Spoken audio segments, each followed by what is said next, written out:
Hi everyone, so I wanted to jump on and do a quick video today. I've been asked a question about trying to manifest whilst we're survivors of SRA and mind control and being targeted, and what those blocks are and how we can overcome them. So I am going to be running a workshop. It will be a 5-day free workshop on law of attraction, and we'll also go over the blocks that affect survivors of SRA as well as in general as well. If you would like to join, I will pop a link below, and you can join the group on Facebook, and we'll love to have you in there. I might put them up on YouTube as well, I'm not sure yet. We'll see where we go. So for this video, as I say, with SRA and law of attraction, if you know what law of attraction is, you'll understand that it's about the energies, it's about the vibration that we're at, it's about the thoughts that we have in our head, because thoughts create things. And we can, being SRA survivors, we can have a lot of mental blocks that have been put there. A lot of those blocks we will be unaware of, because a lot of them will be unconscious.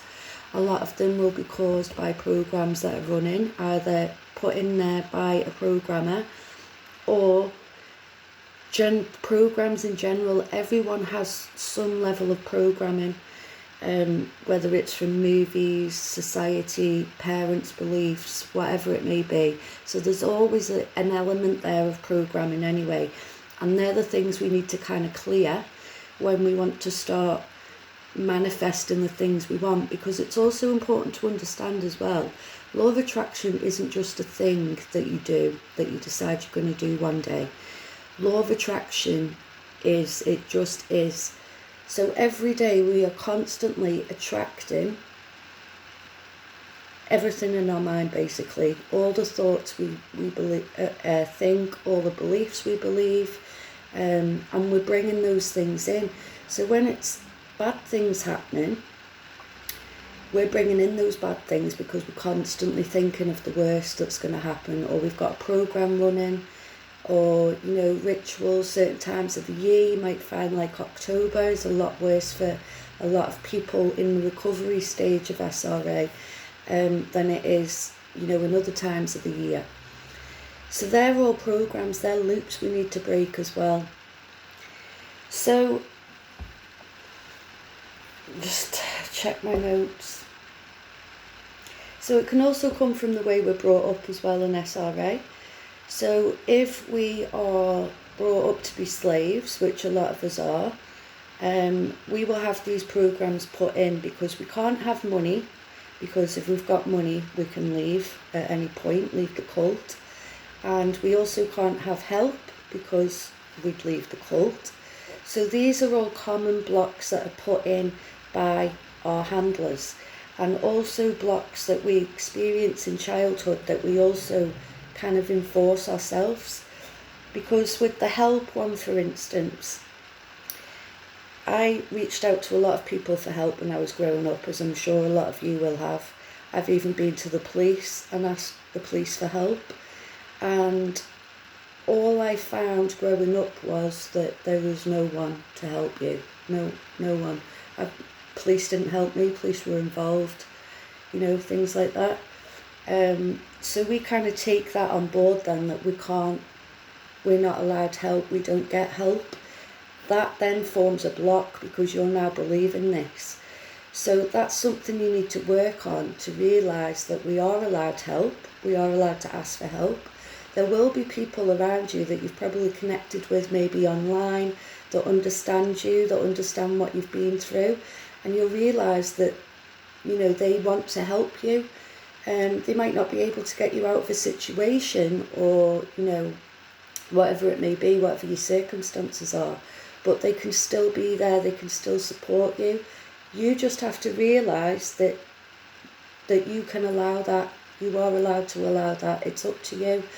You're the captain of your ship, so you can decide what you want to believe, what you want to think. And really, when you start with the law of attraction as well, and we will go through this in the workshop, You want to start working on what your beliefs are and then kind of throwing out the rest. So, you want to really take a deep breath in, kind of think, what do you believe? So those things you want to keep with you. You start to learn to know yourself then that way. Things you don't believe, you might have been told by someone else, and you might think, actually, I don't really believe that. Then let it go. Form a new belief. Tell yourself, I don't believe that, I believe this. And then that's going to be your new belief, and you keep reinforcing that new belief until this one eventually will drop away. And it normally takes an average of 30 days to do that, for the mind to take on a new belief. So just keep working on it. Every time this old one crops up, we're swapping it for this new one, and it will implement.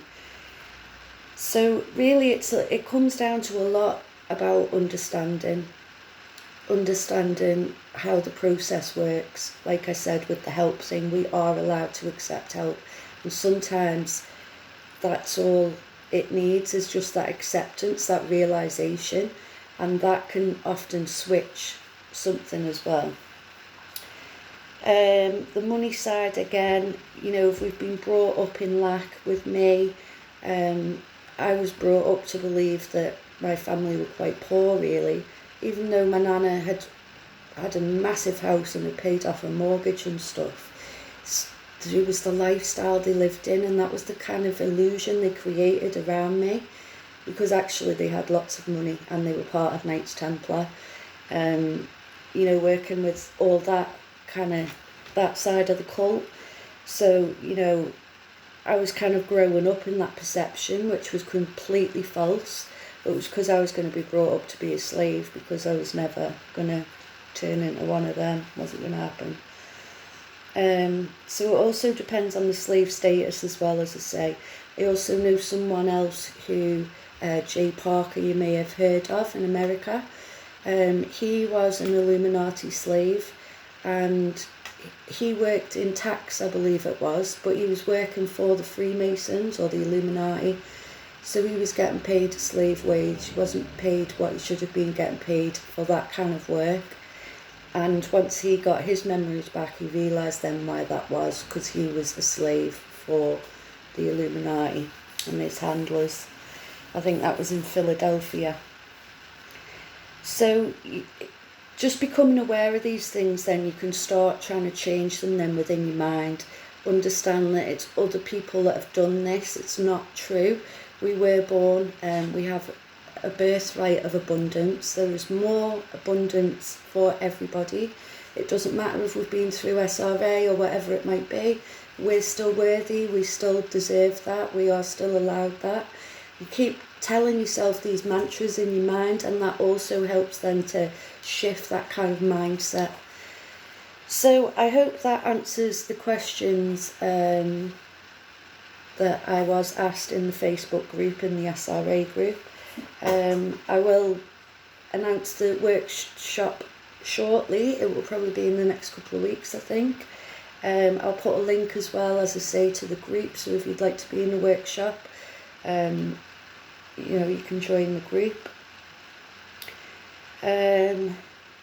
Another thing as well, I just want to mention, being targeted, the constant, when you're targeted, you're in that fear vibration. So when you're in the fear vibration, you're in a state of chaos, the fight and flight. So then you also can't start manifesting what you want to bring in, because you're focusing on what that fear is, or what you're being distracted by that's causing this chaos in your life. So then when you try and manifest money or whatever it may be, because you're in that fear vibration and you're coming from a place of lack and really needing it, that it's like magnets, so it'll actually repel your desire rather than draw it in. That can be quite hard to master when you're kind of in the thick of it. But if we will cover that in the workshop as well, of how you can kind of master that and navigate that. So yeah, I will leave it there then, and I will see you all soon, and I will put out the details as soon as possible for that workshop. Have a good day.